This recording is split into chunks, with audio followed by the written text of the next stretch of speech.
Bonjour, eh bien, aujourd'hui on va parler de quelque chose d'intéressant, c'est votre vie. C'est quoi votre vie?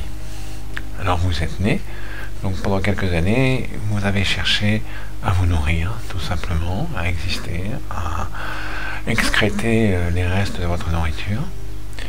Puis vous avez commencé à grandir, vous avez appris, la curiosité était l'essentiel de votre monde, vous avez appris à parler, à marcher, etc. Puis après, vous avez commencé à désirer des choses pour vous-même. Alors quand on est enfant, on veut ça, on veut très souvent, s'il y a un autre enfant, ce que l'autre enfant a, ou on veut un jouet, on veut une boule, une balle, je ne sais pas quoi. Et pendant des années, vous aviez ce désir de petits objets qui vous entouraient, de petits objets avec lesquels vous vouliez jouer. Désir de la tétine, désir de je ne sais quoi. Et ça a duré quelques années, et puis vous avez commencé à désirer des choses quelquefois un peu plus abstraites. Vous avez toujours désiré bien sûr l'affection de votre mère, ou des paroles gentilles, ou des sourires qui vous accompagnaient. Et là vous avez commencé à désirer des choses qui vous correspondent et qui correspondent à votre esprit. Mais entre-temps, on vous a envoyé à l'école. Or, à l'école, on vous a dit qu'il ne fallait pas trop bouger et qu'il fallait essentiellement se conformer à un programme qui était celui de l'école. Écouter la maîtresse sans trop bouger. Et puis voilà. Et puis après, on vous a dit, à partir d'un moment, à partir du cours préparatoire, du CP, on vous a dit, ah, maintenant, tu as des choses à apprendre, tu as des choses que tu dois savoir, et tu dois faire, tu dois avoir des résultats. Alors c'est très intéressant, parce que c'est là que commence l'histoire du défi. Une des principales sources de plaisir, selon les scientifiques, de l'humain, c'est de relever les défis. Ils ont vu que des personnages à qui des gens qui étaient des sujets d'expérimentation, à qui on donnait des petits boutons, lesquels il fallait appuyer à chaque fois qu'on avait des plaisirs, qu'on avait une satisfaction, on s'est aperçu qu'ils appuyaient très souvent pendant les périodes de travail, dans les moments où ils avaient réussi un défi. Mais le défi, ça peut être partout, hein. Votre enfant vient et vous dit, papa, tu peux me faire un dessin, vous êtes content, vous lui faites un beau dessin, vous êtes content de vous, il dit, gonfle-moi le ballon, fais-moi ce petit personnage, fais-moi un Lego, construis-moi une maison en Lego. Vous relevez le petit défi de votre enfant et vous en tirez une satisfaction. Et au niveau du travail, vous allez peut-être tirer une satisfaction d'avoir relevé un défi qu'on vous demandait. Ce qui est intéressant, c'est que ce défi ne vous concerne pas. Il concerne, quand vous êtes au travail, la société qui vous emploie. Et alors, on pourrait poser la question, vous, ce sera quoi les défis? Alors, comme je vous le disais tout à l'heure, j'ai un peu arrêté l'histoire, donc vous allez qu'au préparatoire, ensuite jusque ce qu'on appelle le baccalauréat qui doit disparaître. À chaque fois, on va vous demander des résultats. Quelquefois, vous allez tomber pour certains d'entre vous, sur des problèmes ou des défis que vous n'avez pas arrivé à relever. Alors, un défi qu'on ne relève pas, un défi qu'on relève, c'est une satisfaction. Un défi qu'on ne relève pas, ah, ça peut être un petit traumatisme. Un traumatisme tout petit, mais important quand même pour le suivi de votre vie, parce que vous n'aurez pas relevé le défi. Donc, vous allez être confronté à des gens qui ne vont pas arriver à relever tous les défis qu'on va leur proposer jusqu'au baccalauréat. En général, la majorité des gens qui arrivent au stade du baccalauréat réussissent ce baccalauréat, certains non. Alors certains vont s'en relever de ce petit traumatisme, parce que peut-être ils s'en moquent, mais toujours est-il que vous aurez été bloqué comme ça toute votre vie pour des défis, ceux de l'école, ceux du lycée, etc. Et puis après, les défis d'université. Alors les défis d'université, alors on va vous dire, attention, si tu étudies pas bien, si tu n'as pas des diplômes, ta vie va être difficile. Ta vie va être peut-être gâchée. Et à chaque fois que vous n'aurez pas relevé un défi, si vous ratez des examens ou vous ratez les études, comme c'est souvent le cas, eh bien, vous allez être encore dans ce trauma augmenté, dans lequel la réponse au trauma, c'est tu n'as pas relevé le défi, tu vas dans l'inconnu. Alors, d'autres défis qui peut-être vous arriverez ou n'arrivez pas à relever. Dans ces autres défis, vous aurez peut-être aussi des déceptions. Alors, toute cette vie, depuis l'enfance, elle est dans le fait de relever des défis et d'avoir ou pas des déceptions. Alors, les gens qui sont tout à fait contents, la satisfaction d'avoir relevé le défi, à la fin d'un examen, par exemple, on s'aperçoit que lorsque le défi a été relevé, même si ça a été relevé réussi ou pas, il y a une espèce de gap comme ça. C'est-à-dire que les gens ont une espèce d'espace à vide qui donne quelquefois d'ailleurs lieu à des dépressions. C'est-à-dire que vous avez réussi les examens de votre université, mais finalement, il n'y a pas vraiment de satisfaction. Il n'y a pas vraiment de choses, et finalement vous en sortez, là vous allez dire, mais je vais avoir un travail. Alors après, il y a le défi du travail. Alors là, vous devez passer devant des gens qui vont vous juger, qui vont dire, ah bah tu conviens au travail ou tu conviens pas. Encore une possibilité de ces déceptions qui vont encore vous traumatiser et encore faire quelque chose en vous qui va être, pas vous, qui va être différent de vous-même.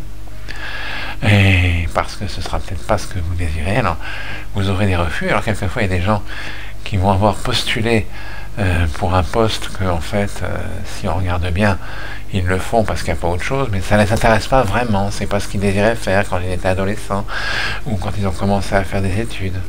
Mais ils postulent parce que bon, il faut bien gagner sa vie. Et la vie va comme ça se continuer avec vous-même, votre personnage que vous êtes va être progressivement encore de plus en plus diminué, devenir complètement inexistant. Et vous allez vous retrouver peut-être à un moment de votre vie où vous serez peut-être dans un boulot que vous n'avez jamais désiré, mais qui est mieux que de rien avoir, et selon une certaine logique. Et puis, vous ne serez pas dans la vie que vous avez désirée, et vous ne serez pas dans une vie qui vous correspond. Alors bien sûr, entre-temps, il y aura le défi du partenaire. Il faudra que vous trouviez aussi, il faut séduire telle ou telle personne. Il y a aussi là des fois des difficultés. C'est pas toujours agréable. Alors on va pas dire la vie peut être faite quelquefois de déceptions. Il y a peut-être des choses qui sont difficiles et il faut savoir lutter, etc. Mais dans la lutte qu'il y a, vous savez combien de personnes réussissent jusqu'au bout et totalement la lutte. Tout le monde a eu des déceptions, tout le monde a eu ce qu'on appelle des vents, que ce soit dans le travail, lorsqu'ils ont postulé, lorsqu'ils ont cherché une partenaire, par exemple. Tous ces défis-là peuvent être une déception. Et vous ne serez pas dans la vie, vous ne serez peut-être même pas avec le partenaire que vous désirez vraiment. Alors bon, je vais vous dire très franchement, pour une majorité de personnes, en fait, si on leur demande qu'est-ce qu'ils désirent comme partenaire, vous apercevrez qu'ils ne désirent pas vraiment ce qui leur correspond. Une majorité des hommes, par exemple, cherchent des femmes qui correspondent à une beauté que l'on trouve dans Vogue ou dans des journaux. Très très souvent, c'est ça. Et c'est qu'ils vont choisir une personne qui aura peut-être cette correspondance au niveau de la beauté, mais pas au niveau d'un esprit qui leur correspond. C'est intéressant. Donc on voit des vies comme ça qui se prolongent et qui s'allongent sans que ce soit vraiment vous qui existez, sans que ce soit vous qui vous développez. Alors comment faire? Comment faire pour être que vous-même existiez? Alors je vais vous proposer quelque chose qui est peut-être pas correspondant tout à fait à vos croyances, mais ça existe. Comme je vous l'explique toujours, il y a ce que j'ai appelé souvent l'hypermind. Donc ça veut dire qu'il y a une espèce d'esprit, d'influx qui se trouve dans le monde et que vous traversez et qu'il vous traverse. Et cet hypermind, lui, en général, il veut votre bien parce que c'est ce qu'il fait. Il s'applique à correspondre totalement à ce que vous êtes profondément, jusque dans l'inconscient. Souvent, on voit que des gens font des choses alors que ces choses correspondent à un désir inconscient. Ça, c'est pas nouveau. Mais l'hypermind, lui, va vous aider à être vous-même et correspondre à votre désir réel de ce que vous êtes vraiment. Comment ça? Alors quand on parle, je vous dis l'hypermind, ça veut dire cette espèce de chose qui nous entoure et qui fait partie de nous, que certains, s'ils le désirent, pourront appeler Dieu, et ça ne me gêne pas qu'on appelle ça Dieu. Il y a des noms de Dieu, dont on avait parlé dans une autre vidéo. Quand vous allez correspondre avec lui, avec cet hypermind, vous allez avoir des réponses et commencer à développer ce qui est vraiment le plus profond de vous-même. Pourquoi? Parce qu'il n'a aucun intérêt et il ne va pas vous poser un défi majeur. Il va vous poser simplement le fait de vous retrouver vous-même. Alors vous n'êtes pas jugé, et vous êtes là avec quelqu'un qui ne veut que votre bien et qui veut simplement que vous soyez vous-même et que vous développez quelque chose qui va être vous-même, et vous-même vous êtes intéressant pour le monde. Alors sachez une chose, quels que soient les défis qu'il y a eu dans votre vie, ce que vous êtes est extraordinaire parce que vous êtes le seul à pouvoir apporter au monde ce que vous êtes. Déjà, c'est ça qui est quelque chose d'important. Si vous avez ça dans la tête, que le monde entier, quelque part, sa modification dépend aussi de vous. Oh, vous dire, mais moi, qu'est-ce que je suis? Je suis rien. Pourquoi vous parlez comme ça? Eh bien, vous êtes quelque chose. Et ça a une importance. Alors, mettez-vous dans un coin, mettez-vous dans la nature, asseyez-vous sur l'herbe, et commencez à parler à l'hypermind, et progressivement, vous allez voir, c'est intéressant, les choses vont venir comme si elles étaient, comment dire, comme si elles venaient naturellement, comme si la nature de vous s'exprimait, à côté de la nature du monde, de l'univers. Et c'est quelque chose qui est intéressant parce que là, vous ne serez plus ni un robot, ni un personnage, vous serez vraiment vous-même. Et ça, c'est totalement loin des robots qu'on connaît aujourd'hui, que ce soit des robots qui pensent ou des intelligences artificielles. Vous-même en tant qu'humain, je ferai d'autres vidéos pour vous comparer à l'intelligence artificielle, j'en ai déjà fait d'ailleurs, et vous verrez que ce vous-même qui est là, c'est ça qui est intéressant. Et même si le défi, il a été une source de plaisir à certains moments, et bien là c'est un défi le plus intéressant qu'il puisse y avoir au monde, vous-même, le spirituel, l'essence de vous-même qui va pouvoir s'exprimer. Et vous êtes passionnant.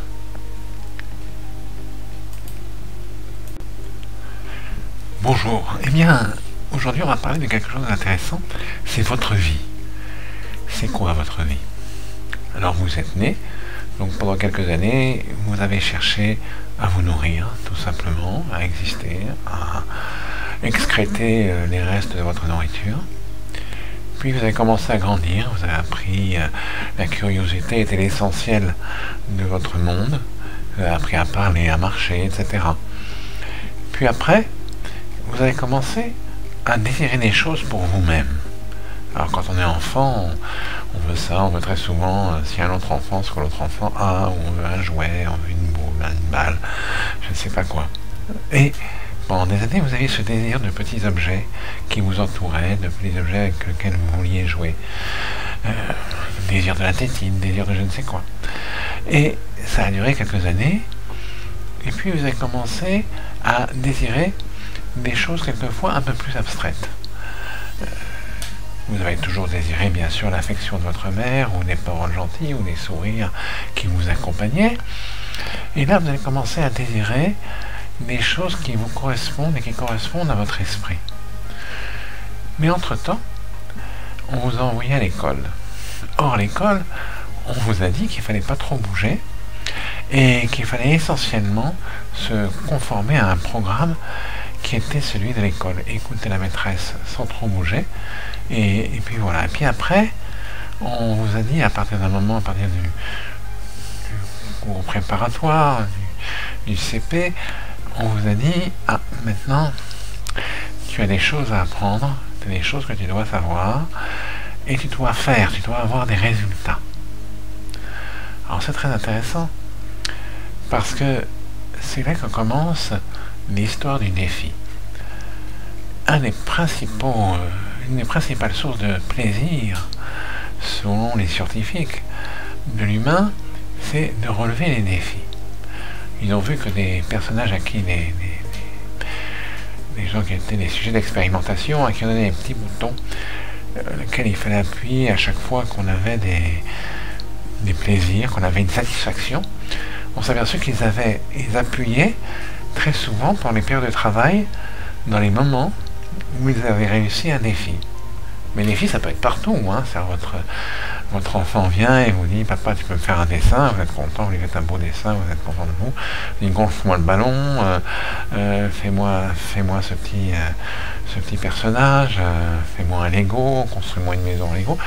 Vous relevez le petit défi de votre enfant et vous en tirez une satisfaction. Et au niveau du travail, vous allez peut-être tirer une satisfaction d'avoir relevé un défi qu'on vous demandait. Ce qui est intéressant, c'est que ce défi ne vous concerne pas. Il concerne, quand vous êtes au travail, la société qui vous emploie. Et alors, on pourrait poser la question, vous, ce sera quoi les défis? Alors, comme je vous le disais tout à l'heure, j'ai un peu arrêté l'histoire, donc vous allez qu'au préparatoire, ensuite jusque ce qu'on appelle le baccalauréat qui doit disparaître. À chaque fois, on va vous demander des résultats. Quelquefois, vous allez tomber pour certains d'entre vous, sur des problèmes ou des défis que vous n'avez pas arrivé à relever. Alors, un défi qu'on ne relève pas, un défi qu'on relève, c'est une satisfaction. Un défi qu'on ne relève pas, ça peut être un petit traumatisme. Un traumatisme tout petit, mais important quand même pour le suivi de votre vie, parce que vous n'aurez pas relevé le défi.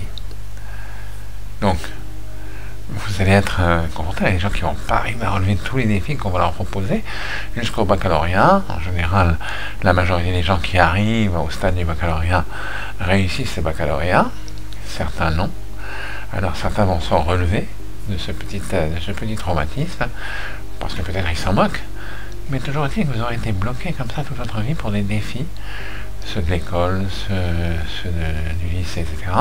Et puis après, les défis d'université. Alors les défis d'université, alors on va vous dire: attention, si tu étudies pas bien, si tu n'as pas des diplômes, ta vie va être difficile. Ta vie va être peut-être gâchée. Et à chaque fois que vous n'aurez pas relevé un défi, si vous ratez des examens ou vous ratez les études, comme c'est souvent le cas, eh bien, vous allez être encore dans ce trauma augmenté, dans lequel la réponse au trauma, c'est: tu n'as pas relevé le défi, tu vas dans l'inconnu. Alors, il y a d'autres défis qui peut-être vous arriverez ou n'arrivez pas à relever. Dans ces autres défis, vous aurez peut-être aussi des déceptions.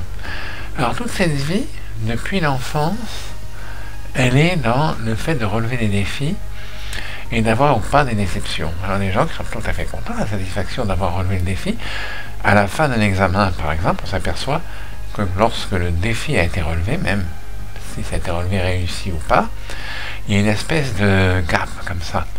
C'est-à-dire que les gens ont une espèce d'espace à vide qui donne quelquefois d'ailleurs lieu à des dépressions. C'est-à-dire que vous avez réussi les examens de votre université, mais finalement, il n'y a pas vraiment de satisfaction. Il n'y a pas vraiment de choses, et finalement vous en sortez, alors vous allez dire: mais je vais avoir un travail. Alors après, il y a le défi du travail. Alors là, vous devez passer devant des gens qui vont vous juger, qui vont dire: tu conviens au travail ou tu conviens pas. Encore une possibilité de ces déceptions qui vont encore vous traumatiser et encore faire quelque chose en vous qui va être pas vous, qui va être différent de vous-même. Et parce que ce sera peut-être pas ce que vous désirez, alors vous aurez des refus. Alors quelquefois, il y a des gens qui vont avoir postulé pour un poste que, en fait, si on regarde bien, ils le font parce qu'il n'y a pas autre chose, mais ça ne les intéresse pas vraiment. C'est pas ce qu'ils désiraient faire quand ils étaient adolescents ou quand ils ont commencé à faire des études. Mais ils postulent parce que il faut bien gagner sa vie. Et la vie va comme ça se continuer avec vous-même, votre personnage que vous êtes va être progressivement encore de plus en plus diminué, devenir complètement inexistant. Et vous allez vous retrouver peut-être à un moment de votre vie où vous serez peut-être dans un boulot que vous n'avez jamais désiré, mais qui est mieux que de rien avoir, et selon une certaine logique. Et puis, vous ne serez pas dans la vie que vous avez désirée, et vous ne serez pas dans une vie qui vous correspond. Alors bien sûr, entre-temps, il y aura le défi du partenaire. Il faudra que vous trouviez aussi ah, il faut séduire telle ou telle personne. Il y a aussi là des fois des difficultés. C'est pas toujours agréable. Alors on va pas dire la vie peut être faite quelquefois de déceptions. Il y a peut-être des choses qui sont difficiles et il faut savoir lutter, etc. Mais dans la lutte qu'il y a, vous savez combien de personnes réussissent jusqu'au bout et totalement la lutte. Tout le monde a eu des déceptions, tout le monde a eu ce qu'on appelle des vents, que ce soit dans le travail, lorsqu'ils ont postulé, lorsqu'ils ont cherché une partenaire, par exemple. Tous ces défis-là peuvent être une déception. Et vous ne serez pas dans la vie, vous ne serez peut-être même pas avec le partenaire que vous désirez vraiment. Alors bon, je vais vous dire très franchement, pour une majorité de personnes, en fait, si on leur demande qu'est-ce qu'ils désirent comme partenaire, vous apercevrez qu'ils ne désirent pas vraiment ce qui leur correspond. Une majorité des hommes, par exemple, cherchent des femmes qui correspondent à une beauté que l'on trouve dans Vogue ou dans des journaux. Très très souvent, c'est ça. Et c'est qu'ils vont choisir une personne qui aura peut-être cette correspondance au niveau de la beauté, mais pas au niveau d'un esprit qui leur correspond. C'est intéressant. Donc on voit des vies comme ça qui se prolongent et qui s'allongent sans que ce soit vraiment vous qui existez, sans que ce soit vous qui vous développez. Alors comment faire? Comment faire pour être que vous-même existiez? Alors je vais vous proposer quelque chose qui est peut-être pas correspondant tout à fait à vos croyances, mais ça existe. Comme je vous l'explique toujours, il y a ce que j'ai appelé souvent l'hypermind. Donc ça veut dire qu'il y a une espèce d'esprit, d'influx qui se trouve dans le monde et que vous traversez et qu'il vous traverse. Et cet hypermind, lui, en général, il veut votre bien parce que c'est ce qu'il fait. Il s'applique à correspondre totalement à ce que vous êtes profondément, jusque dans l'inconscient. Souvent, on voit que des gens font des choses alors que ces choses correspondent à un désir inconscient. Ça, c'est pas nouveau. Mais l'hypermind, lui, va vous aider à être vous-même et correspondre à votre désir réel de ce que vous êtes vraiment. Comment ça? Alors quand on parle, je vous dis l'hypermind, ça veut dire cette espèce de chose qui nous entoure et qui fait partie de nous, que certains, s'ils le désirent, pourront appeler Dieu, et ça ne me gêne pas qu'on appelle ça Dieu. Il y a des noms de Dieu, dont on avait parlé dans une autre vidéo. Quand vous allez correspondre avec lui, avec cet hypermind, vous allez avoir des réponses et commencer à développer ce qui est vraiment le plus profond de vous-même. Pourquoi? Parce qu'il n'a aucun intérêt, il ne va pas vous poser un défi majeur, il va vous poser simplement le fait de vous retrouver vous-même. Alors vous n'êtes pas jugé, et vous êtes là avec quelqu'un qui ne veut que votre bien et qui veut simplement que vous soyez vous-même et que vous développez quelque chose qui va être vous-même, et vous-même vous êtes intéressant pour le monde. Alors sachez une chose, quels que soient les défis qu'il y a eu dans votre vie, ce que vous êtes est extraordinaire parce que vous êtes le seul à pouvoir apporter au monde ce que vous êtes. Déjà, c'est ça qui est quelque chose d'important. Si vous avez ça dans la tête, que le monde entier, quelque part, sa modification dépend aussi de vous. Oh, vous dire, mais moi, qu'est-ce que je suis? Je suis rien. Pourquoi vous parlez comme ça? Eh bien, vous êtes quelque chose. Et ça a une importance.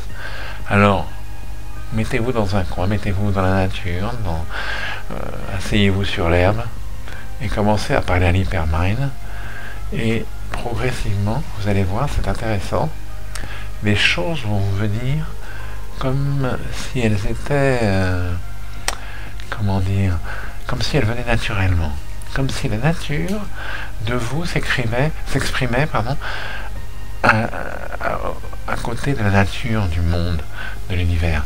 Et c'est quelque chose qui est intéressant parce que là, vous ne serez plus ni un robot, ni un personne, vous serez vraiment vous-même. Et ça, c'est totalement loin des robots qu'on connaît aujourd'hui, que ce soit des robots qui pensent ou des intelligences artificielles. Vous-même en tant qu'humain, je ferai d'autres vidéos pour vous comparer à l'intelligence artificielle, j'en ai déjà fait d'ailleurs, et vous verrez que ce vous-même qui est là, c'est ça qui est intéressant.